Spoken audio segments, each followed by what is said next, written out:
जब सेवा से निवृत्त होकर हम एकांत में मंत्र जप कर रहे हैं तो ये चार बातें नहीं होनी चाहिए मंत्र जापक में या नाम जापक में। उस समय जिस समय हम बैठे हैं, पहला, नाम जप या मंत्र जप में जो ही हम माला प्रारंभ करते हैं तो सद्गुरुदेव भगवान को प्रणाम करके मौन धारण करते हैं जब तक वो माला ना हो जाएगी। अत्यंत आवश्यक होने पर भी माला पूरी ही करनी है, तब बात करनी है मंत्र जाप में। ये नियम होना चाहिए। अगर ऐसा नहीं है तो फिर माला पुनः आपको प्रारंभ करनी पड़ेगी, उसे पूरा करने। बीच में रोक कर बात करके फिर आगे, ये नहीं चलेगा, ये दोष माना जाता है। माला पूरी होने तक वार्ता नहीं हो सकती। बोलना बीच में, पहला दोष। दूसरा, इधर उधर देख ऐसे माला जपने, मेरुदंड सीधी, नासाग्र दृष्टि ऐसे। जिसे नींद आने की संभावना है वो आंख मूंद के भजन करने मत बैठे। नहीं, कंबल या शाल ओढ़ा, आंख मूंछ ली तो माला छूट जाएगी और आपका समय व्यतीत हो जाएगा नींद में। ऐसा प्राय होता है। कठोर आसनों पे बैठ करके नींद ना आवे इसलिए नासाग्र दृष्टि रख के जप किया जाता है। उस मंत्र का ध्यान करते हुए आंख खुली हुई, बार बार पलक झपना ऐसे ये नहीं, नासाग्र दृष्टि रखते हुए मंत्र जप करते हुए बोलना नहीं। जैसे 11 माला का नियम दिया है गुरु मंत्र का, तो जिनकी विशेष विशेष सेवाएं हैं, जब आपको समय मिले, जितना मिले अधिक से अधिक आप मंत्र जाप करें। जब आप आसन पे बैठकर मंत्र जाप कर रहे हैं तो बोलना नहीं है, माला पूरी होने पर ही बात करें अगर कोई अत्यंत आवश्यक है। दूसरा, इधर उधर गर्दन हिलाना, देखना, ये नहीं। मेरुदंड सीधी, आंख खुली हुई, आंख मूंद के नहीं जपना। एक महाभागवत की पत्नी निरंतर भगवदाकार वृत्ति में रहती थी, तो उनके पति जब पूजा में बैठते तो आंख मूंद करके बैठते ध्यानस्थ से। एक बार उन्होंने पूछा, प्रभु आपके आंख मूंदने और आंख खोलने में अंतर पड़ता है क्या? तो उनका पड़ता है। तो बोले आपकी पूजा अधूरी। हम चाहे बाहरी दृष्टि में हो या आंतरिक दृष्टि में हो, एक ही चिंतन होना चाहिए। आंख खुली हो या आंख बंद, तभी सच्चा उपासक है। तीसरा, हिलना मंत्र जाप के समय। ये कीर्तन में हो सकता है, पद गायन में हो सकता है, लेकिन मंत्र जाप के समय हिलना नहीं, ये नहीं। गर्दन घुमाना, बात करना। चौथा, हंसते हुए प्रपंच की वार्ता करना, हंसी मजाक चल रही, बोलना मतलब उत्तर देना। चौथे में जो हंसते हुए प्रपंच वार्ता करना। बैठे कुर्सी में 3 लोग, माला हाथ में, प्रपंच की वार्ता। अपमान कर रहे हो माला का, मंत्र का। आप क्या कर रहे हो? उपहास कर रहे हो। 4 लोग जा रहे हैं, माला सरक रहा है, बातचीत कर रहे, तो माला सरकाने से थोड़ी भगवत प्राप्ति होगी। जो माला की एक भी मन का नाम और मंत्र से खाली ना जाए, उसका चिंतन करते हुए, वो आंतरिक चिंतन को बढ़ाने के लिए माला है। माला सरकाने से थोड़ी भगवत प्राप्ति होती है। माला की मनका के सहारे से हम प्रत्येक मंत्र का चिंतन करके, उसका श्रवण करके, मनन करके तब फिर आगे बढ़ते हैं। ये थोड़ी कि जल्दी जल्दी। किसी किसी की माला को तो देखते हैं कि इतनी रफ्तार से कैसे चल सकती है। अगर हम केवल राधा नाम भी जपें तो इतनी रफ्तार से नहीं चल सकता, क्योंकि हमें लिखना है राधा राधा। फिर अष्टादशाक्षर मंत्र या द्वादशाक्षर मंत्र, फिर इन मंत्रों को तो कैसे आप इतनी जल्दी, कैसे बिना अक्षर मात्रा दर्शन के कैसे आप मन का सरका दिए? 11 माला बहुत होते हैं। अगर जिस पद्धति से कहते 11 माला कर लो तो बहुत जल्दी मानसिक सिद्धि प्राप्त हो जाए। सामने मंत्र लिखा हुआ है, हर बार नवीन मंत्र की रचना कर रहे हैं। हर मन के पे, एक मन के पे पूरा मंत्र लिखा, फिर एक मन के पे पूरा मंत्र, फिर मन। देखो मन कहाँ भाग के जाएगा। मन निर्विषय हो जाएगा, सच्चिदानंद की तरफ दौड़ पड़ेगा मन। जब के समय किसी को उत्तर देना, इधर उधर देखना, शरीर को हिलाना, हंसते हुए हंसी मजाक वार्तालाप करना, 4 बातें जब में निषेध है। जब काले न भासेत नान्यानि प्रेक्षेत बुधा न कंपेत शिरोग्रीवाम दंता नैव प्रकाशयेत। 4 बातें। ये हंसी मजाक, 2 साधक चल रहे हैं रास्ते में, माला भी चल रहा है, हंसी मजाक। तुम्हारे पास समय कैसे, तुम्हारा माला कैसे चल रहा है, तुम वार्ता कर रहे हो, हंसी मजाक कर रहे हो, ऐसा नहीं, इतने सिद्ध नहीं हो गए हो। जो शास्त्र जब काले न भाषेत नान्यानि प्रेक्षित बुधा न कंपेत शिरोग्रीवाम दंतान नैव प्रकाशयेत। माला जपते समय ये ऐसे हिलना डुलना, शांत, हंसी मजाक, न दंतान नैव प्रकाशयेत, दांत नहीं दिखाई देने चाहिए। गुरु मंत्र के समय तो मुख से वायु भी नहीं निकलनी चाहिए, मुख से। बस ये स्थिति, थोड़ा दांतों के बीच में जगह है, जिह्वा का अग्रभाग ऊपर के दांत के जोड़ पे है, हल्की सी नाक की श्वास से मंत्र का उच्चारण है, उसी का श्रवण है, और नेत्रों से दृष्टि में हम देख रहे हैं। भगवदाकार मंत्राकार वृत्ति करनी है। प्रभु के मंगलमय नाम उच्चारण करने से करोड़ करोड़ जन्मों के पापों का नाश होता है, ऐसा शास्त्र और ब्रह्म ऋषियों ने निश्चय किया है। भगवान का नाम उत्तम श्लोक है, पवित्र कीर्ति है। जो नाम जप करता है वो पवित्र कीर्ति वाला हो जाता है, वो उत्तम श्लोक भगवान को प्राप्त कर लेता है, भगवत स्वरूप हो जाता है। इस मार्ग में चलने वाले उपासक से, चाहे वो ज्ञान मार्ग का हो या भक्ति मार्ग का हो, कोई पाप बन जाए तो शास्त्रोक्त प्रायश्चित करने की आवश्यकता नहीं है। जैसे कृच्छ व्रत, चंद्रायण व्रत, बड़े बड़े कठोर व्रत पापों का प्रायश्चित करने के लिए हैं, वो केवल नाम जप, नाम कीर्तन अपना बढ़ावे, उसी से सारे प्रायश्चित हो जाएंगे। जप करने वाले को अन्य प्रायश्चित करने की आवश्यकता नहीं है। जब तक अनंत जन्मों के हमारे पाप हैं, तब तक हमारी नाम में रुचि नहीं होती। ये बहुत ध्यान देने का विषय है कि जब नाम की इतनी महिमा है तो सब लोग नाम में क्यों नहीं लगते? बोले इसलिए नहीं लगते कि इतने पाप हैं कि नाम की तरफ रुचि ही नहीं हो सकती। जैसे कोई कहे कि चीनी चीनी चीनी कहने से तो क्या मुंह में मिठास आ जाएगी क्या? भोजन भोजन भोजन करने से क्या पेट भर जाएगा क्या? तो ऐसे ही कृष्ण कृष्ण राम राम राधा राधा करने से क्या राधा मिल जाएंगे क्या? बड़े तर्क होते हैं ना दिमाग में। वो जड़ वस्तु है, वो न पहले थी न बाद में रहेगी, बीच में भी उसकी सत्ता नहीं है। नासतो विद्यते भाव। और जो भगवान को अधीन कर ले, भगवान से भी महान, जिसकी महिमा स्वयं भगवान नहीं वर्णन कर सकते। कहूं कहां लगी नाम बड़ाई, राम न सके नाम गुण गाई। वो इन भौतिक पदार्थों के नाम जैसा नहीं है, वो सच्चिदानंद है। स्वप्रधानमेव पुरुषोत्तम कीर्तनम पाप प्रध्वंसन हेतु। जो भगवान पुरुषोत्तम का नाम कीर्तन करता है, उसे अन्य साधन करे या न करे, प्रधान साधन नाम जप या नाम कीर्तन उसके सर्वस्व पाप का नाश कर देता है। किसी दूसरे प्रायश्चित के स्पर्श की भी आवश्यकता नहीं है। केवलमेव हरि कीर्तनम कृष्ण पापक्ष हेतु नान्य समुचितम नतरा मन्यांग भूतम। केवल नाम जप नाम कीर्तन संपूर्ण पाप और पाप प्रवृत्ति को विध्वंस कर देता है।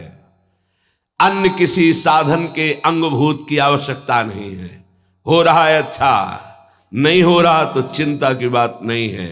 संपूर्ण पाप और पाप प्रवृत्ति का नाश करने के लिए केवलमेव हरि कीर्तनम, केवल भगवन नाम कीर्तन, भगवन नाम जप।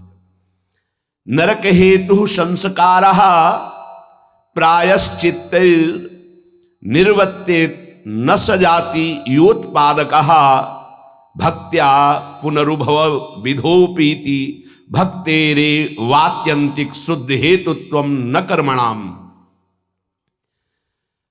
जैसे निश्चित हो चुका है आपके पाप कर्म से बन चुके कि नरक जाना है, निश्चित हो चुका है, अब उसको मिटा सकता है तो केवल नाम जप मिटा सकता है, दूसरा कोई साधन नहीं। न कर्मणाम, कोई ऐसा कर्म नहीं कि तुमको रोक सके नरक जाने से, ऐसे आचरण बन गए। तो बोले नरक का हेतुभूत जो कर्म हुआ, जो पाप जमा हुए, उसमें भस्म करने के लिए और भी प्रायश्चित हो सकते हैं, लेकिन उसकी जो वासना है, जो संस्कार है, जो पाप प्रवृत्ति है, वो किसी में नष्ट करने की सामर्थ्य नहीं, किसी कर्म में, वो केवल नाम जप में है।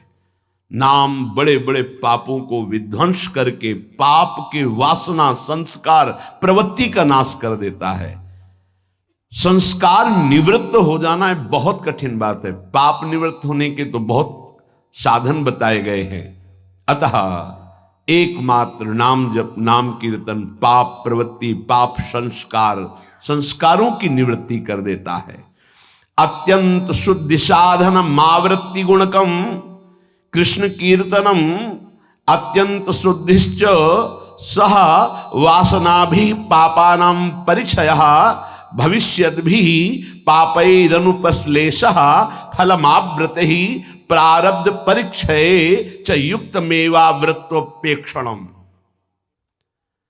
यदि बार बार नाम की आवृत्ति की जाए, राधा राधा राधा राधा, बार बार श्री कृष्ण कीर्तन किया जाए, नाम जप किया जाए, तो किसी अन्य साधना से जो शुद्धि नहीं होती वो बहुत जल्दी ये नाम जप से, नाम कीर्तन से होती है। वासनाओं के साथ समस्त पापों का नाश हो जाना अत्यंत शुद्धि है।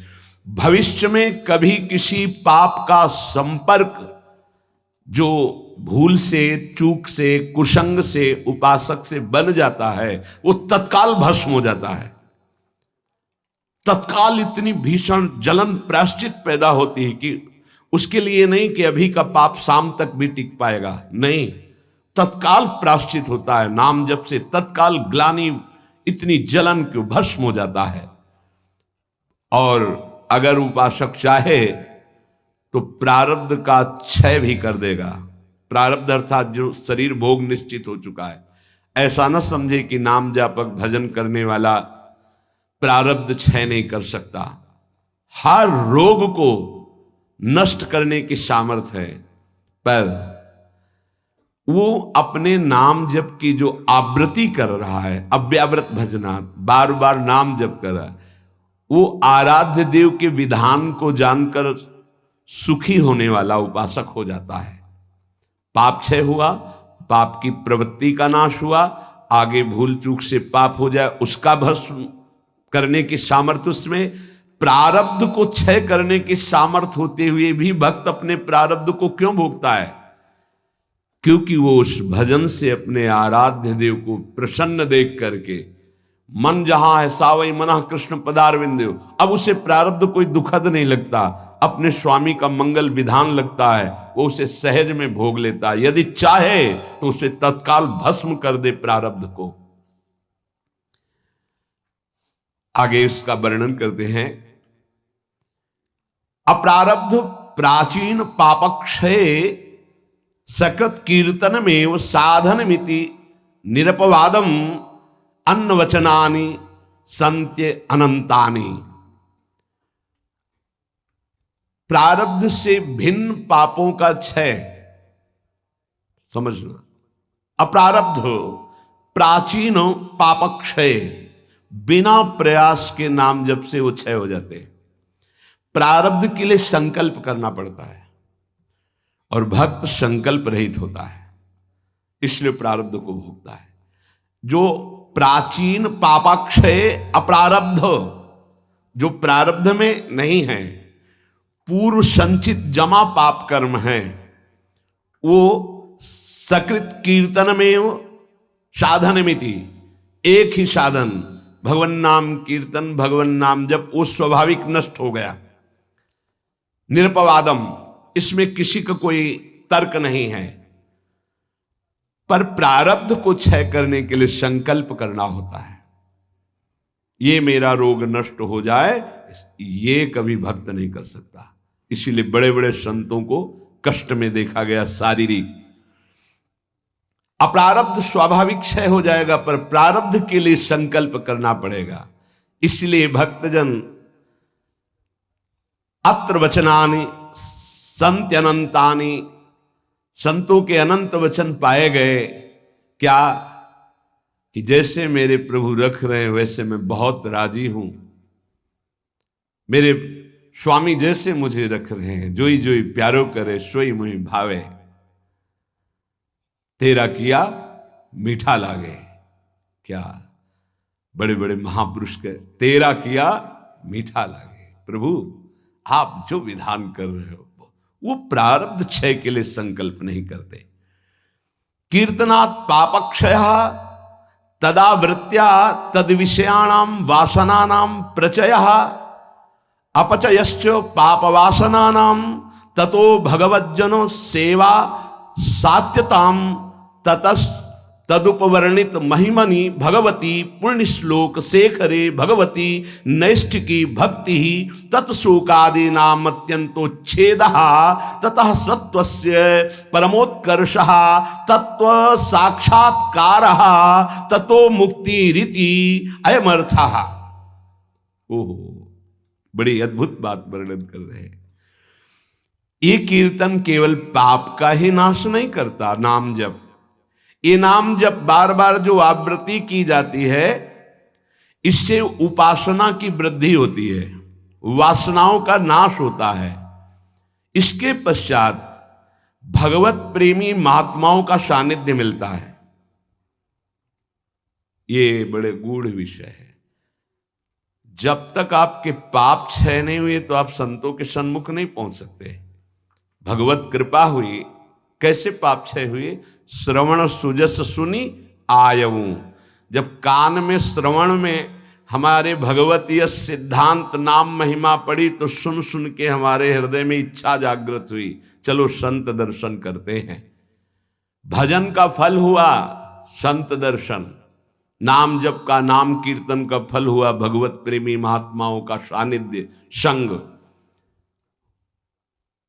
ततो भगवज्जन सेवा सात्यतम, फिर उसके हृदय में उन महापुरुषों की सेवा करने का मन होता है। क्या करूं जिससे ये प्रसन्न हो जाए?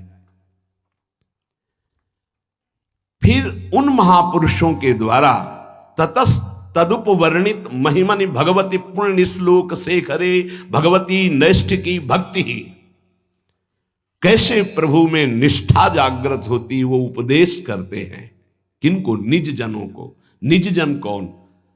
जो नाम जप नाम कीर्तन के द्वारा जिनका पाप क्षय हुआ, पाप वासनाएं नष्ट हुई, एक उपासना जागृत हुई कि हमें संतों का सानिध्य मिले, भगवत कृपा से संत सानिध्य मिला, उनके हृदय में एक नई इच्छा जागृत हुई, इनकी सेवा मिले, इनको कैसे प्रसन्न करूं। जब उनकी आज्ञा और सेवा में तत्पर हुए तब उन्होंने अपने हृदय की उपासना दे दी। उससे क्या हुआ?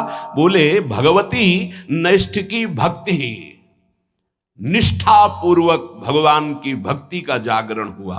ततः शोकादि नाम अत्यंत उच्छेद, समस्त चिंता भय शोक दुख का जड़ से नाश हो गया। जब संत गुरुजनों के द्वारा दी हुई उपासना से भगवान की भक्ति हुई तो शुद्ध नैष्ठिक भक्ति का जागरण हुआ, तो शोक चिंता भय दुख क्लेश अशांति मृत्यु इनका सब भय जड़ मूल से उच्छेद हो गया। आदि नाम तथा शोकादि नाम अत्यंत उच्छेद, अत्यंत, अब दोबारा कभी ये नहीं जग सकते।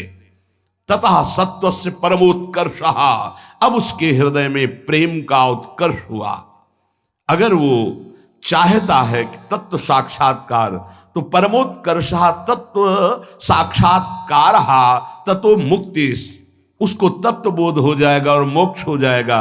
अगर वो ये नहीं चाहता है तो प्रेम प्राप्त हो जाएगा, भगवत लीला धाम में प्रवेश। दोनों तत्व बोध हो जाना या भगवत प्रेम, दोनों नाम जापक नाम कीर्तन करने वाले को प्राप्त हो जाता है।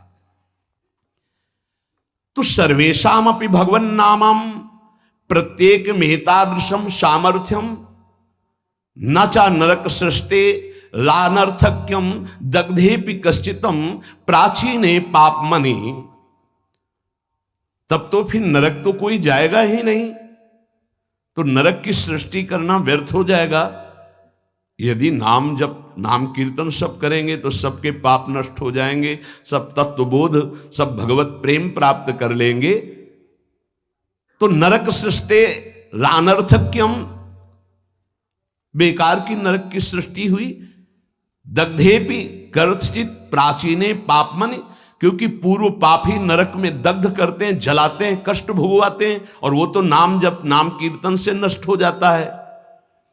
तो कह रहे हैं तदुत्तर काल भावी भी रंगो भी महदवा मानिश्च नरकपातस्यापि संभवात्। बड़ा सूक्ष्म विषय वर्णन करते हैं।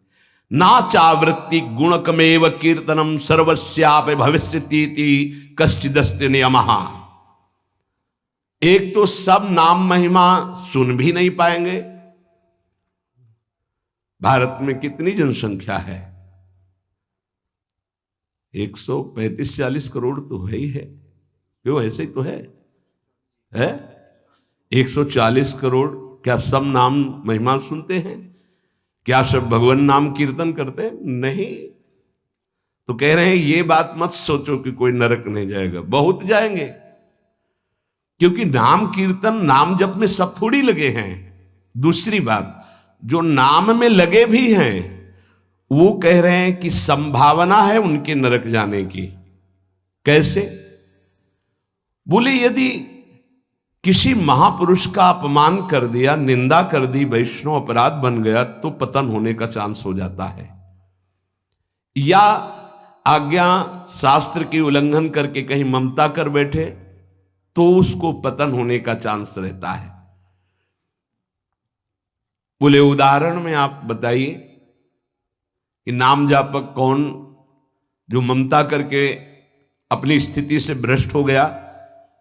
बोले अतएव भरत देवस्वापि ऋषभ देवे नानुग्रहीतस्यापि प्रतिबद्धा परोक्षानुभवत् वादांतरायै रत्यंत सूक्ष्मन् भगवद उपासना त्वाच्च तदुत्तर काल भाविना मृगाशक्ति रूपेण कर्मणा निकृष्ट देहारंभा मृगत्वपमपि।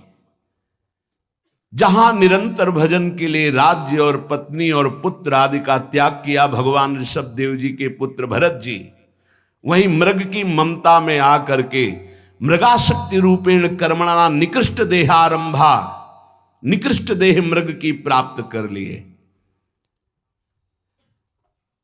अगर ममता करेंगे चूक हो जाएगी, जन्म जन्मांतर के लिए कितना जाना पड़ेगा। उनकी सावधानी ये रही कि मृग शरीर में भजन किए तो अगले बोध संपन्न जड़ भरत जी के रूप में प्रकट हुए। अगर नाम जप कर रहे हो, भजन कर रहे हो और वैष्णव निंदा कर रहे हो, संत अपमान कर रहे हो, संत द्रोह कर रहे हो, तो आपको भ्रष्ट हो जाना पड़ेगा, अपनी स्थिति से गिर जाना पड़ेगा। जय विजय योश्च वैकुंठ वासिनोरपि ब्रह्मविदो मानादधा पतनम। ब्रह्मविद महापुरुष सनक सनंदन सनातन सनत कुमार का अपराध करने के कारण वैकुंठ में विराजमान जय विजय अधापतन को प्राप्त हो गए। ब्रह्मविदवमान जनितम ही दुरितम दुरत्ययम भगवद उपासनेनापि भगवद भक्तावमान जनितम च प्रपंचितम। कह रहे हैं कि जो ब्रह्म धाम में विराजमान वैकुंठ धाम में वो जब अपराध कर दिए भक्त का, सनक सनंदन सनातन सनत कुमार का, तो उनको 3 जन्म के लिए अधापतन हुआ और राक्षस भाव को प्राप्त हुए, दैत्य भाव को प्राप्त हुए। तो जो भगवद भाव मान जनितम च प्रपंचितम, जो प्रपंच दृष्टि रखकर नाम जप करते हैं, भगवत भक्तों का अपमान कर देते हैं, निंदा कर देते हैं, तो महात्माओं का अपमान करने से उनकी गति बिगड़ सकती है। इसमें 3 बात बताई। पहले तो सब नाम महिमा सुनते ही नहीं है, सबके कानों में ही नहीं पहुंचती। अगर किसी के कानों में पहुंचती है तो बड़ा भाग्यशाली ही उसे पकड़ पाता है, नहीं तो छोड़ देता है। तो ऐसे लोगों की गति दुर्गति ही होती है।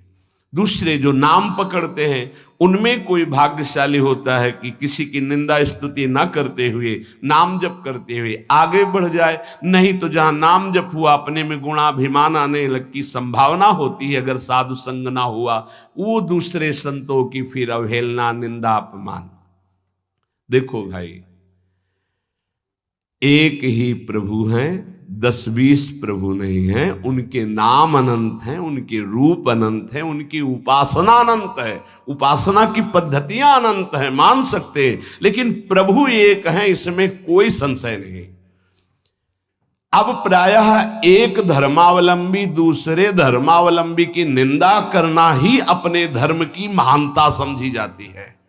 हमारी समझ में कम आता है।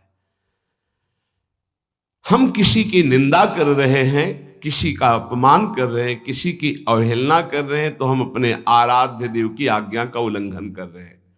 एकादश स्कंद में परमार्थ का जब निरूपण वर्णन हुआ बीच में, तो उसमें था ना किसी की निंदा, ना किसी की स्तुति। समझ में नहीं आता। हम समझते हैं हम अपने आचार्य की बहुत महिमा गा रहे हैं, अगर दूसरे आचार्य की निंदा कर रहे हैं, दूसरे इष्ट देव के नाम की निंदा करें, तो हम अपने इष्ट देव को बहुत प्रसन्न कर लेंगे। नहीं भाई नहीं, अभी समझ में नहीं आई, अभी बुद्धि ठीक नहीं है। सर्वम खलमिदं ब्रह्म ने नानास्ति किंचन। श्री कृष्ण चंद्र जी कह रहे हैं, मत्ता परतरम नान्यत किंचित अस्ति धनंजय, मेरे सिवा कोई नहीं। फिर तुम उनके दास हो, तुमको नहीं दिखाई दे रहा तुम्हारा आराध्य देव स्वरूप में। अवहेलना, उपहास, दूसरे धर्म की अवहेलना अर्थात अपने आराध्य देव की, दूसरे वैष्णव की, दूसरे संत की, दूसरे उपासक की निंदा अर्थात अपने आराध्य देव की। कह रहे हैं, जय विजय योश्च वैकुंठ वासिनोरपि ब्रह्मविदव मानादधः पतनम, अधः पतनम। वैकुंठ से पतन होना असंभव, लेकिन इस असंभव पद से भी पतन हो गया महापुरुषों का अपमान करने से। और तो सब छोटी बात है। इसलिए ध्रुवदास जी ने भी सिद्धांत विचार लीला में वर्णन किया, भक्तन के अपराध सो डरपत रहो। या एक अपराध है जो बड़ी बड़ी पदवी से तुम्हें भ्रष्ट कर देगा, तुम्हारे सारे सुकृत नष्ट कर देगा। भक्तन निंदा अति बुरी भूल करे, जिनको के सुकृत बहु जन्म के छिन में डारे खोए। अगर कहीं कोई दंभ पाखंड कर रहा है, वो खुद भोगेगा, वो खुद ठग रहा है अपने आप को, खुद जल रहा है, तुम नहीं देख पा रहे। तुम अपने आराध्य देव को देखो, तुम अपनी उपासना को परिपक्व करो, तुम अपनी वासना को नष्ट करो, अपने हृदय में दंभ पाखंड मत आने दो। ये साधना है। नाम सर्व मंगलकारी। अगर महापुरुषों की स्थिति को देखो तो नाम में बहुत जल्दी प्रीति हो जाएगी।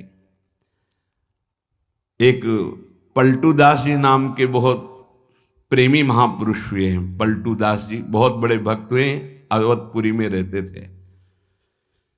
ये स्वयं कह रहे हैं कि नाम भगवान ने ऐसी कृपा करी कि कीच मच गई नाम की। नाम की कीच बिना सने कोई जाएगा नहीं। भक्तों के पास ये होता है, उनके समीप जाओ, नाम सुनने को मिलेगा, नाम महिमा सुनने को मिलेगी, और तुम्हें नाम में लगना ही पड़ेगा। ऐसी भक्ति चलावे मची नाम की कीच, मची नाम की कीच बूढ़ा और बाला गावे, पर्दे में जो रहे शब्द सुन रोवत आवे। जैसे भोरी सखी हा प्रियाजू हा लाडली, तो जो सुने कदम रुक जाए और हृदय में द्रवण क्रिया हो जाए, आंखों में आंसू आने लगे। प्रियाजू बाबा पे कृपा कर दो। पलटूदास बाबा जी से जब वो जोर से भगवान नाम उच्चारण करते तो कोई पर्दे में कहीं भी, घर मकान कहीं भी उसके कान में पड़ता तो रोना आ जाता। ऐसी नाम की प्रीति उनके हृदय में जगी।